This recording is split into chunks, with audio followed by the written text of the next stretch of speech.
નમસ્કાર વિદ્યાર્થી મિત્રો. પ્રકરણના છેલ્લા ભાગમાં ભારતની વસ્તીમાં જે વિવિધતાઓ આપણને જોવા મળે છે એ જોયા બાદ રાષ્ટ્રીય એકતાનો અર્થ આપણે ગયા લેક્ચરમાં જાણ્યું. સાથે સાથે એની વ્યાખ્યાની આપણે સ્પષ્ટતા કરી. જે 3 વ્યાખ્યાઓ આપણને આપી છે પાઠ્યપુસ્તકમાં. અને રાષ્ટ્રીય એકતાના જે સહાયક પરિબળો છે એ સહાયક પરિબળોની આપણે આજે ચર્ચા કરવાની છે. જેમાં સૌથી પ્રથમ ક્રમ ઉપર આવે છે ભૌગોલિક પરિબળ. ભારતનું જે ભૂ રાજકીય એકતાનું જે દર્શન થાય છે એવું કહેવાય છે અખંડ ભારત. આદિકાલથી એના દર્શન આપણને વેદોમાં પુરાણોમાં થતા હોય છે. અહીંયા પાઠ્યપુસ્તકમાં આપેલું છે કે ભાઈ સંસ્કૃત સાહિત્યમાં ઋગ્વેદ ભારતની ભૌગોલિક રાજકીય એકતાની ભાવના જે સભાનતા છે એમાં અભિવ્યક્તિ થાય છે. પરીક્ષામાં ક્યારેક પ્રશ્ન પૂછાય છે કે ભાઈ રાષ્ટ્રીય એકતાના દર્શન ભૌગોલિક પરિબળના આધારે ભારતના જૂના કયા કયા નામો હતા. તો અહીંયા જુઓ, ભારત વર્ષ, ચક્રવર્તી, એકાધિપતિ, આર્યાવ્રત.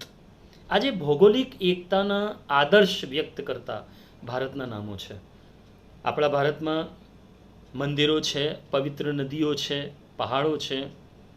આ તમામ જે પ્રાકૃતિક દેન છે, પ્રાકૃતિક જે સંપત્તિ છે આપણી, એમાં પણ આપણને રાષ્ટ્રીય એકતાના દર્શન થાય છે. કારણ મંદિરોમાં દર્શન કરવા, નદીઓમાં સ્નાન કરવાનું, સાથે સાથે પર્વતોની પ્રદક્ષિણા કરવાનો જે મહિમા આપણા ભારત દેશમાં રહેલો છે એમાં આપણને રાષ્ટ્રીય એકતાની ભાવના આપણને જોવા મળે છે. આપણે હિન્દુ ધર્મમાં જેમ 4 ધામ યાત્રા જે છે એનું મહત્ત્વ દર્શાવવામાં આવે છે, તો એ 4 ધામ યાત્રાનું મહત્ત્વ છે એ રાષ્ટ્રીય એકતાને દ્રઢીભૂત કરતો હોય છે. અહીંયા તમે જોઈ શકો છો કે જુદા જુદા પ્રદેશોમાં, ભારતભરના જે પ્રદેશો છે તેમાં પ્રવાસ, પર્યટન, પરિભ્રમણ જે છે એ રાષ્ટ્રીય એકતાને પ્રોત્સાહિત કરે છે. કારણ કે ઘણા બધા એવા પ્રવાસ પર્યટન સ્થળો છે કે જ્યાં ભારત દેશના જુદા જુદા રાજ્યના લોકો એક સાથે આવતા હોય છે દર્શન કરવા માટે, સહેલગાહ કરવા માટે, પ્રદક્ષિણા કરવા માટે. એવા ઘણા બધા ઉદાહરણો છે. આપણા ગુજરાતમાં પણ છે. અંબાજી ધામ છે, ગબ્બર પર્વત છે, ચોટીલા છે. એ તમામના દર્શન કરવા માટે જુદા જુદા ધર્મના લોકો ત્યાં પધારતા હોય છે. તો આ એક રાષ્ટ્રીય એકતાની ભાવના જે છે એ આપણને એમાં દેખાય છે. અને ભૌગોલિક દ્રષ્ટિ જે જોઈએ આપણા ભારત દેશની, તો આપણા ભારત દેશમાં રહેતો પ્રત્યેક વ્યક્તિના મનમાં જે માતૃભૂમિ પ્રત્યેની ભાવના છે એ પણ રાષ્ટ્રીય એકતાને ને પ્રદર્શિત કરવામાં અથવા તો રાષ્ટ્રીય એકતા અને દેશભક્તિને અભિવ્યક્તિ કરવામાં સહાયક છે. ભૌગોલિક દ્રષ્ટિથી ભારતની જે સીમા છે, ઉત્તરમાં કાશ્મીરથી લઈને નીચે કન્યાકુમારી સુધી અને દક્ષિણમાં આસામ, મણિપુર, ત્યાં તમે જોતા હશો કે આ ભારત જે છે 4 દિશાઓમાં ફેલાયેલું છે. અહીંયા ભારત 38,87,263 ચોરસ કિલોમીટરમાં એનું જે ક્ષેત્રફળ છે, પરીક્ષામાં પૂછાય છે, અંડરલાઇન કરી દેજો. અને આ વિશાળ ભૂભાગમાં લગભગ કરોડોની વસ્તી આપણા દેશમાં વસવાટ કરે છે. એ વસ્તી મેદાની વિસ્તારમાં રહે છે, પહાડી વિસ્તારમાં રહે છે, નદી કિનારે પણ રહે છે, સમુદ્રી કિનારે પણ રહે છે, જંગલો અને રણ પ્રદેશમાં પણ એ વસ્તી રહેતી હોય છે. તો આપણું જે દેશ છે એ ભૌગોલિક વિશિષ્ટતાઓ ધરાવતો આપણો દેશ છે, જેમાં સમુદ્ર છે, જંગલ છે, પર્વત છે, નદીઓ છે. તો ઐતિહાસિક રીતે આ નાના નાના રાજ્યોમાં વહેંચાયેલું આપણું ભારત દેશ. પરીક્ષામાં ક્યારેક પ્રશ્ન આવે છે કે ભાઈ ભૌગોલિક દૃષ્ટિએ આપણને રાષ્ટ્રીય એકતાના દર્શન, કુદરત આપણને રાષ્ટ્રીય એકતા કઈ રીતે શીખવે છે. તો અહીંયા આપણે જોવાનું છે કે દુકાળ, અતિવૃષ્ટિ, વાવાઝોડું, પછી ધરતીકંપ, આવી જે કુદરતી આફતો આવે છે એ કુદરતી આફતોમાં જુદા જુદા જે રાજ્યના લોકો છે એકબીજાને મદદ કરતા હોય છે.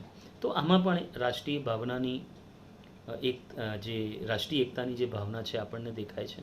અત્યારે હાલ જે કોરોનાની પરિસ્થિતિ ચાલે છે એ પરિસ્થિતિમાં પણ આપણે જોયું કે જુદા જુદા લોકો દ્વારા, જુદા જુદા રાજ્યો દ્વારા, જુદા જુદા દેશ દ્વારા એકબીજાની મદદ કરવામાં આવે છે. ભારતે અમેરિકાની મદદ કરી, કેટલીક મેડિસિન્સ મોકલાઈને અમેરિકા ભારતની મદદ કરી રહ્યું છે. જુદા જુદા જે ફિલ્મી સ્ટારો છે મોટા મોટા, એમને ભંડોળ આપણા ભારતમાં કોરોના માટે આપેલું છે. તો આમાં રાષ્ટ્રીય એકતાના દર્શન જે આપણને ભૌગોલિક દૃષ્ટિએ થાય છે એ જોવા મળે છે. પછી ભારતનું બંધારણ, આમુખ જેને કહેવાય છે, સંવિધાન જેને કહેવાય છે, કે આપણા આટલા બધા કહેવાય છે કે ભાઈ વિવિધતા ભરેલા દેશમાં રાષ્ટ્રીય એકતા સર્જવા માટેનું કોઈ પરિબળ જો હોય તો એ છે ભારતનું બંધારણ. ડૉક્ટર બાબા સાહેબ આંબેડકરે જેની રચના કરી છે. કારણ કે આપણો દેશ જે છે એ જુદા જુદા રાજ્યોનું બનેલું એક સંઘ છે. આ સંઘ રાજ્યોને જોડવા માટેનું કોઈ દસ્તાવેજ હોય તો આપણી પાસે એ આપણું બંધારણ છે. અને ભારતના બંધારણના આમુખમાં ભારતને સાર્વભૌમ, સમાજવાદી, બિન સાંપ્રદાયિક, લોકતાંત્રિક, પ્રજાસત્તાક જે રાજ્યો છે એમાં ન્યાય અને સ્વતંત્રતા અને સમાનતા તેના પાયામાં છે. આપણે કોઈ પણ પાઠ્યપુસ્તક છે એમાં જે પ્રતિજ્ઞાપત્ર આપણે વાંચીએ છીએ એમાં મૂળ જે રાષ્ટ્રીય ભાવના છે આપણને દેખાય છે કે ભારત મારો દેશ છે અને બધા ભારતીયો મારા ભાઈ બહેન છેની જે ભાવના છે એમાં રાષ્ટ્રીય એકતાના દર્શન થાય છે. સાથે સાથે ભારતના બંધારણમાં સમાનતાનો જે અધિકાર આપવામાં આવે છે એ અધિકાર શું છે? પરીક્ષામાં પ્રશ્ન પૂછાય છે કે ધર્મ, જાતિ, જ્ઞાતિ, લિંગ અથવા જન્મસ્થળના કારણોસર કોઈ પણ વ્યક્તિ સાથે તમે ભેદભાવ કરી શકો નહીં, એના ઉપર પ્રતિબંધ મૂકવામાં આવે છે કાયદામાં. એટલે કોઈ પણ વ્યક્તિ સાથે તમે ભેદભાવ ન કરી શકો. સર્વધર્મ સંભાવ, સાર્વભૌમત્વ જે છે એ આપણા ભારત દેશની રાષ્ટ્રીય એકતાનું એક પરિબળ છે.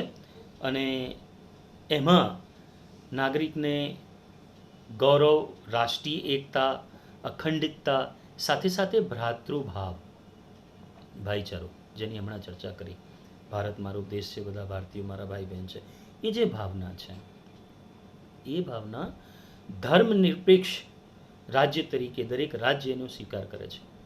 કારણ કે ભારત રાજ્યનો કોઈ ધર્મ નથી અહીંયા લખેલું છે. કારણ બધા જ ધર્મ માટે સમાન આદર, સર્વ ધર્મ સંભાવ અને રક્ષણ.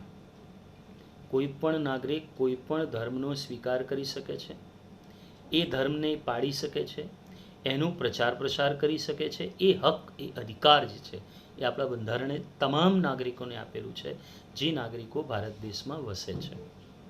અહીંયા દરેક જે વસવાટ કરતા લોકો છે એમની પોતાની ભાષા છે, એમની લિપિ છે, એમની સંસ્કૃતિ છે, એમનું કલ્ચર છે, અને એ કલ્ચર સાથે ભારત દેશમાં રહેતા હોય છે. અહીંયા લઘુમતી જૂથોની પણ ચર્ચા કરવામાં આવેલી છે કે આપણા ભારત દેશમાં કેટલાક લઘુમતી જૂથ છે, એમને પણ આપણા ભારત સરકાર દ્વારા સમાન અધિકાર આપવામાં આવેલો છે. તો ભારતનું જે બંધારણ છે એ રાષ્ટ્રીય એકતાના ઘડતરમાં એક પ્રાથમિક ભૂમિકા ભજવે છે, એવું જો આપણે કહીએ તો ચાલે. ત્રીજા ક્રમે આવે છે નાગરિક ફરજો. આપણા ભારતના બંધારણમાં જે તમામ નાગરિકોની ફરજ લખવામાં જે આવેલી છે એમાં પણ આપણને રાષ્ટ્રીય એકતા નિર્દેશિત થાય છે. કારણ કે ભારતીય બંધારણમાં જે નાગરિક ફરજો છે એ નાગરિક ફરજો બધાના માટે છે, તમામ ધર્મના લોકો માટે છે.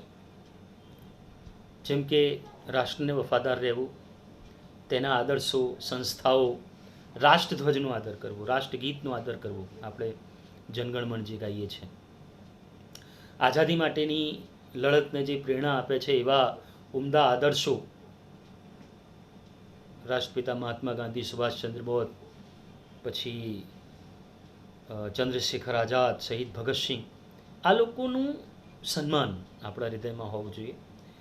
ભારતનું સાર્વભૌમત્વ, એકતા અને અખંડિતતાની રક્ષા, એનું રક્ષણ આપણે કરવાનું છે. દેશનું રક્ષણ કરવામાં આપણે યોગદાન આપવાનું છે. રાષ્ટ્રીય સેવાઓ આપણે બજાવવાની છે. ક્યારેક કુદરતી આફતોમાં પણ આપણે રાષ્ટ્રીય સેવાઓ બજાવીએ છીએ. ધાર્મિક, ભાષાકીય, પ્રાદેશિક અને સાંપ્રદાયિક જે તફાવતો છે એ તફાવતોથી દૂર રહેવાનું. જ્યારે પણ રાષ્ટ્રની વાત આવે ત્યારે આઈ એમ ઇન્ડિયન, હું ભારતીય છું, એ જે ભાવના છે ભારતના તમામ લોકોમાં બંધુત્વની ભાવના રહે, પ્રેમથી લોકો રહે, સુમેળ રહે, સમાન બંધુત્વની ભાવનાની વૃદ્ધિ થાય એવા કાર્યો આપણે કરવાના છે. અને સૌથી મોટું કામ જે છે, સ્ત્રીઓના ગૌરવને સન્માનિત કરે તેવા વ્યવહારો આપણે કરવાના છે. તો આ જે તમામ નાગરિક ફરજો છે, એ તમામ નાગરિક ફરજ રાષ્ટ્રીય એકતા સર્જવામાં પોતાની મહત્ત્વની ભૂમિકા ભજવે છે. ચોથા ક્રમે આવે છે કાયદાઓ. ભારતમાં Indian penal procedure code, criminal procedure code એટલે જુદા જુદા કાયદાઓ છે, જેને ફોજદારી કાયદાઓના નામથી પણ આપણે ઓળખીએ છીએ. તો ભારતના ફોજદારી જે કાયદાઓ છે, જેમાં જ્ઞાતિ, કોમ કે વર્ગ સંઘર્ષને, પ્રોત્સાહનને અટકાવવા માટેના જે કાયદાઓ છે, રાષ્ટ્રીય એકતા માટેના આક્ષેપો કરી રાજદ્રોહોને અટકાવતા માટેના જે કાયદાઓ છે, અસ્પૃશ્યતા નિવારણના જે કાયદાઓ છે, ચૂંટણી આચાર સંહિતાના કાયદાઓનું પાલન કરવા અને સાથે સાથે ઉલ્લંઘન કરો તો એમાં જે તમને સજા મળે છે, આ તમામ જે કાયદાઓ છે સમગ્ર ભારતમાં, દાખલા તરીકે ચૂંટણીની આચાર સંહિતા તમે લો તો એ સમગ્ર ભારતમાં એનો જે કાયદો છે એ એક સમાન છે. તો આ તમામ જે કાયદા છે એ પણ રાષ્ટ્રીય એકતા જાળવવામાં મદદરૂપ થાય છે. પછી સૌથી મોટી વાત, લોકશાહી પ્રણાલી. આપણા ભારતનું સૌથી મોટામાં મોટું જે શું કહેવાય ને, મોટામાં મોટી જે વિશેષતા છે એ આપણા ભારત દેશની લોકશાહી પ્રણાલી છે, લોકતંત્ર આપણું ભારત દેશ જે છે. કારણ કે અહીંયા લોકો દ્વારા નીમવામાં આવેલી સરકાર સત્તા ગ્રહણ કરે છે. તો ભારતની જે લોકશાહી છે એને જાળવવા માટે દર 5 વર્ષે ચૂંટણીઓ થતી હોય છે, જેમાં સંસદ, વિધાનસભાની, ગ્રામ પંચાયતની, સ્વરાજ પંચાયતની, નગરપાલિકાઓની જે ચૂંટણીનું આયોજન થાય છે, જે ચૂંટણીમાં દેશના જે 18 વર્ષથી વયના ઉપરના જે નાગરિક છે એમને મત આપવાનો અધિકાર આપવામાં આવે છે. એ સમાન અધિકાર છે આખા ભારત દેશમાં. જેમને પણ 18 વર્ષ પૂરા થઈ ગયા છે એ લોકો મતદાન કરી શકે છે. તો આ જે કાયદો છે એ આપણા આખા ભારત દેશમાં છે. એ મતદાન અધિકાર જે છે એ રાષ્ટ્રીય એકતા માટેનું આવશ્યક પરિબળ છે. સાથે સાથે આ અધિકાર વ્યક્તિના કોમ, જાતિ, જ્ઞાતિ, ભાષા કે પ્રદેશથી પર રહીને મળે છે. એ પછી કોઈ પણ દેશનો, કોઈ પણ પ્રદેશનો હોઈ શકે છે, કોઈ પણ ભાષાનો, કોઈ પણ જ્ઞાતિનો, કોઈ પણ ધર્મનો એ વ્યક્તિ હોઈ શકે છે, જેને સમાન મતાધિકાર જે છે આપણા ભારત દેશમાં આપવામાં આવે છે. એટલે કે વ્યક્તિ જે છે એ સમાન નાગરિકત્વનો અનુભવ કરી શકે છે. સાથે સાથે ચૂંટણી માટે ઉમેદવારી પણ નોંધાવી શકે છે. કોઈ પણ રાષ્ટ્રીય પક્ષ, અપક્ષ દ્વારા એ પોતે ચૂંટણી લડી શકે છે. તો આ રાષ્ટ્રીય પક્ષો જે છે એ પોતાના પક્ષના નેતા, કાર્યકરો કે મતદાતાઓને આકર્ષવાનું જે કામ કરે છે. તમે જોતા હશો ચૂંટણીમાં તમારા ગામમાં જુદી જુદી સભાઓ, જુદી જુદી મિટિંગો થતી હોય છે.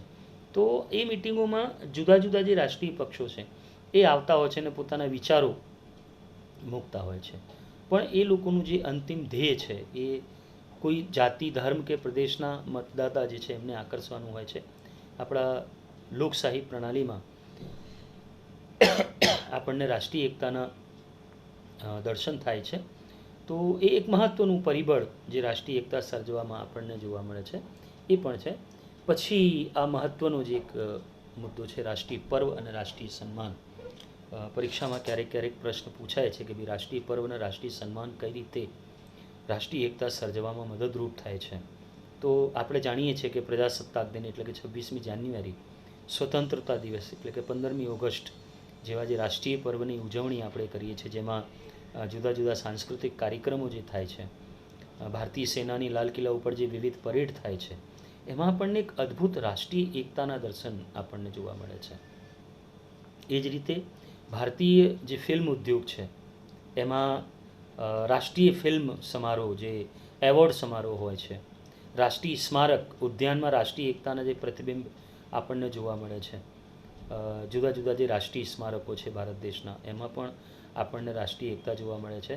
અને શાળા અથવા કોલેજમાં જે એનસીસી, નેશનલ કેડેટ કોર, અને એનએસએસ, રાષ્ટ્રીય સેવા યોજના, સ્કાઉટ, ગાઈડ, આ જે પ્રવૃત્તિઓ છે એ પ્રવૃત્તિઓમાં પણ આપણને રાષ્ટ્રીય એકતા જોવા મળે છે. ત્યાં જુદા જુદા આપણે જોતા હશું કે જુદી જુદી સંસ્થાઓ દ્વારા જે શિબિરો રાખવામાં આવે છે, એ શિબિરોમાં પણ આપણને રાષ્ટ્રપ્રેમ અને રાષ્ટ્રીય એકતાનો એ સંદેશો આપતા હોય છે. સાથે સાથે અહીંયા જુઓ કેટલાક નાગરિક એવોર્ડ અહીં લખેલા છે, જે નાગરિક એવોર્ડ પરીક્ષામાં પૂછાય છે. આ એવોર્ડમાંથી ગમે તે એક એવોર્ડ વિશે પૂછાય છે કે આપણા ભારત દેશના નાગરિક એવોર્ડ કયા કયા છે. તો ભારત રત્ન, પદ્મશ્રી, પદ્મભૂષણ, પદ્મવિભૂષણ આ જે નાગરિક એવોર્ડ છે. પછી રમતગમતના જે એવોર્ડ છે, જેમાં રાજીવ ગાંધી ખેલ રત્ન, દ્રોણાચાર્ય, અર્જુન, ધ્યાનચંદ જેવા જે રમતગમતના એવોર્ડ છે એ જે આપણા ભારત દેશમાં આપવામાં આવે છે, એમાં પણ રાષ્ટ્રીય એકતાના દર્શન થાય છે. પછી કેટલાક સેનાના એવોર્ડ છે, ભારતીય સેનાના, જેમાં પરમવીર ચક્ર, મહાવીર ચક્ર, વીર ચક્ર, અશોક ચક્ર, કીર્તિ ચક્ર, શૌર્ય ચક્ર આ સેનાના એવોર્ડ છે જે બહાદુરી માટે આપવામાં આવે છે. એ ઉપરાંત સાહિત્ય માટે વિવિધ સર્વોચ્ચ જે એવોર્ડ છે જે કેટલાક વિશિષ્ટ વ્યક્તિઓને એમની સેવા બદલ આપવામાં આવે છે.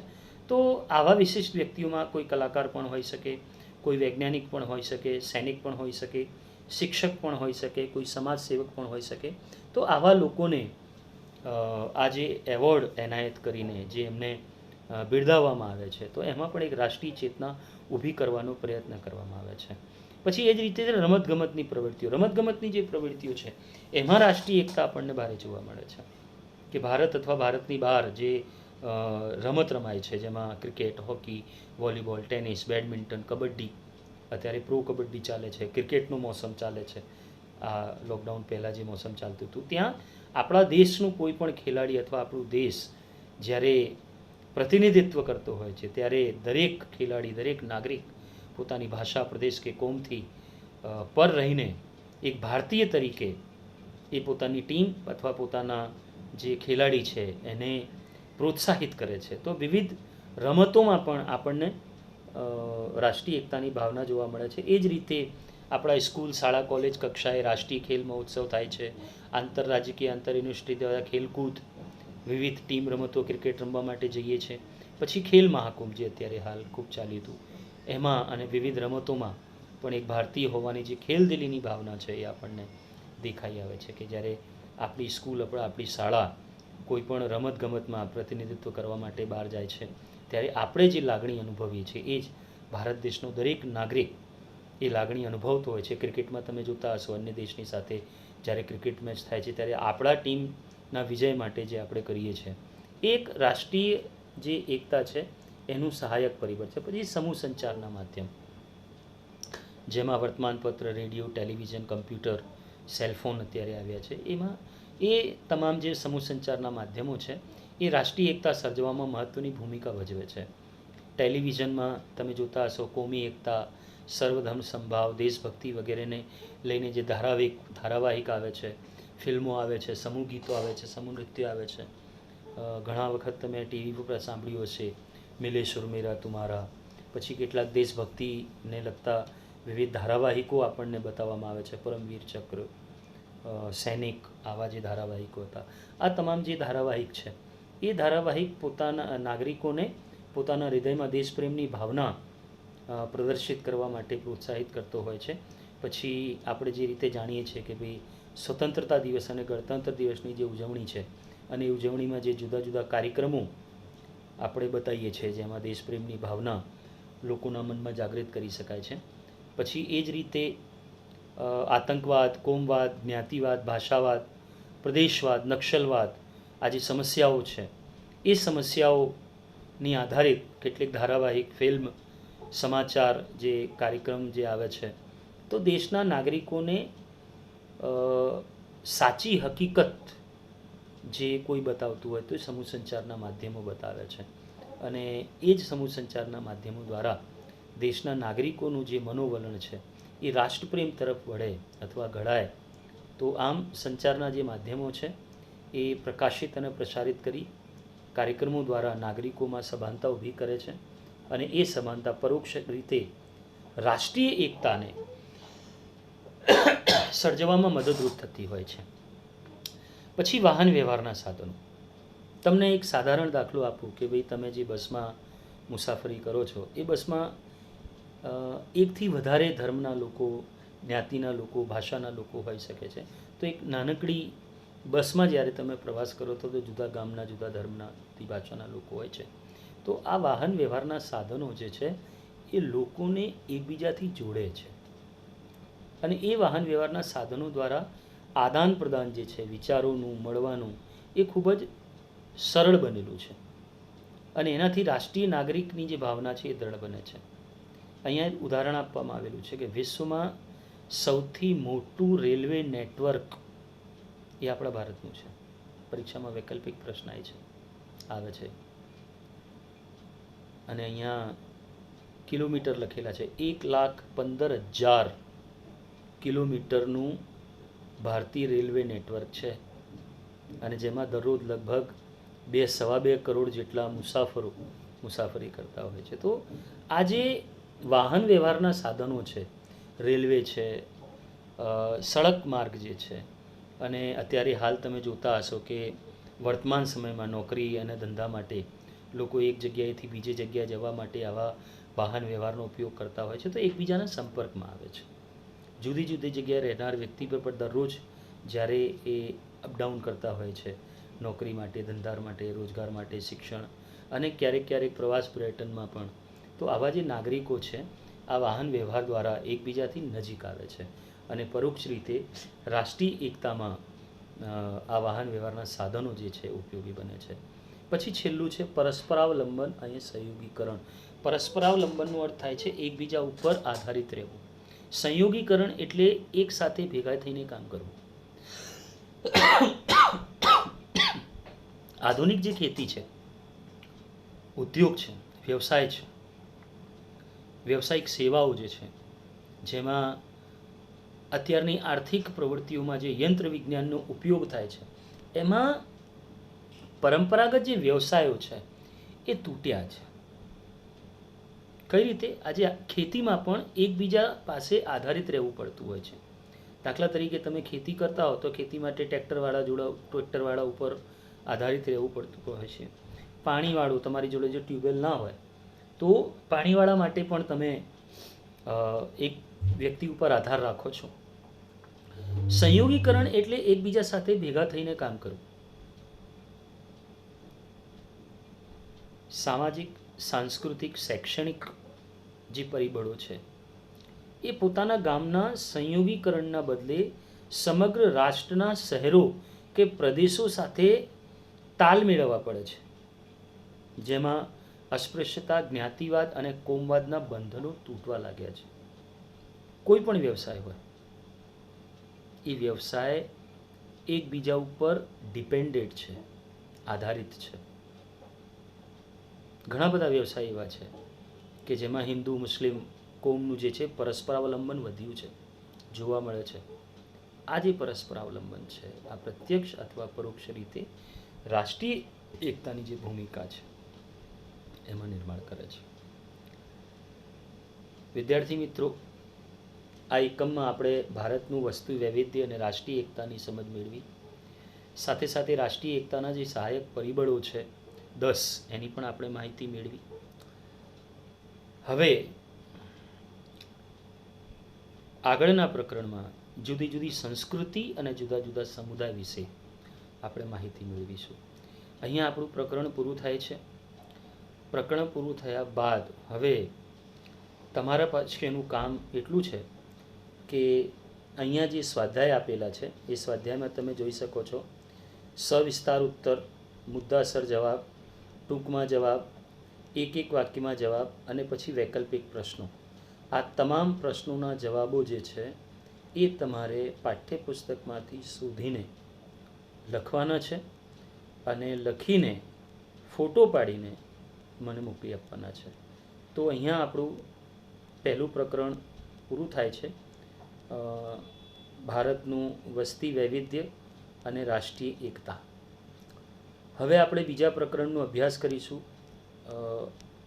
આવનાર વિડીયોમાં. ત્યાં સુધી પાઠ્યપુસ્તક તમારી પાસે હશે. જે પ્રકરણ 1 છે એનું વાંચન કરશું અને વાંચન કરતાં ખાસ અગત્યની એક સૂચના કે નાની જે માહિતી છે એ માહિતીની નીચે તમે અંડરલાઈન કરજો, બરાબર? અને એ અંડરલાઈન કર્યા બાદ તમે પ્રકરણને 1 થી 2 વખત વાંચો અને સ્વાધ્યાયના જે પ્રશ્નો છે સ્વાધ્યાયના પ્રશ્નો એક ચોપડામાં લખી અને મને તમે વોટ્સઅપ કરશો. તો અહીંયા આપણું પ્રકરણ પૂરું થાય છે.